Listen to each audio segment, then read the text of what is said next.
En annonçant une remise à plat de la fiscalité, vous avez ouvert ce matin un chantier tout à la fois indispensable, immense et audacieux.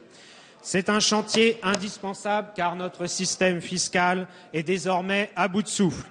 C'est pour cela que les Français ont élu, il y a 18 mois, le président qui s'engageait sur une réforme fiscale d'ampleur. Ils ont souhaité mettre fin à une période où les seules réformes fiscales, c'était le bouclier fiscal et la division par 2 de l'impôt sur la fortune. Depuis 18 mois, il a fallu prendre des décisions difficiles pour résoudre le problème de la dette.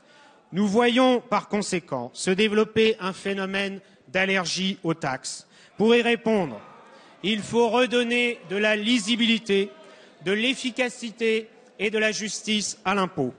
La lisibilité d'abord, car le citoyen se perd entre l'ensemble des taxes, contributions et redevances. Les dérogations et autres niches font monter le sentiment d'injustice. Il faut de l'efficacité, parce que la politique fiscale doit être au service d'une politique économique. Elle doit accompagner, faciliter la conversion écologique de notre économie et aider les Français à financer les changements de mode de vie et de consommation indispensables à la sortie de crise. Il faut de la justice, enfin, en redonnant de la progressivité à l'impôt et en instaurant le prélèvement à la source pour l'impôt sur le revenu.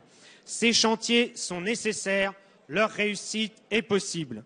Nous avions indiqué, en réponse à votre déclaration de politique générale, que les écologistes soutiendraient votre action dès lors qu'elle serait audacieuse. Vous y êtes et nous serons au rendez-vous. Pouvez-vous nous préciser, Monsieur le Premier ministre, aujourd'hui, le calendrier et la méthode que vous entendez mettre en œuvre pour mener à bien et réussir cette réforme fiscale? Merci. La parole est à Monsieur le Premier ministre. Merci, Monsieur S'il le vous plaît, Président. allez, on retrouve le son président calme. de On Rugy. écoute la réponse. Je vous remercie d'avoir rappelé les engagements qui ont été pris pendant la campagne des élections présidentielles par le président de la République.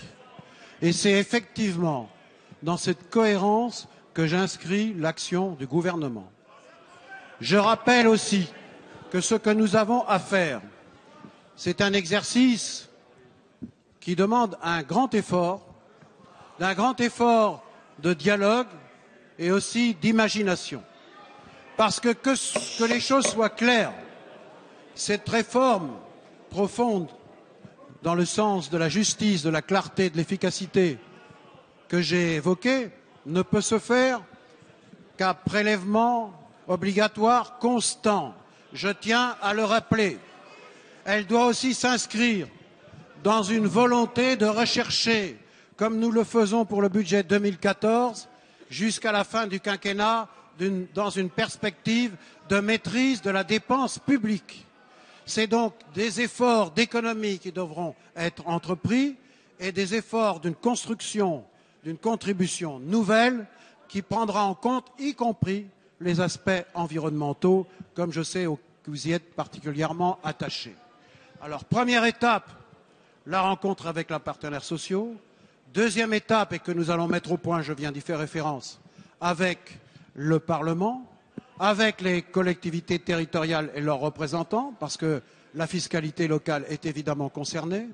Et lorsque ce processus sera suffisamment avancé, comme nous l'avons fait pour la réforme des retraites, le gouvernement fera ses propositions et avant l'été 2015, il y aura une première étape qui s'inscrira dans la loi de finances 2015 et qui tracera la perspective de cette réforme ambitieuse, de ce renouveau, de cette perspective politique qui ira au-delà du redressement du pays, mais pour construire avec vous un nouveau modèle économique et social français basé sur les valeurs et les principes de l'égalité, de la justice et du progrès.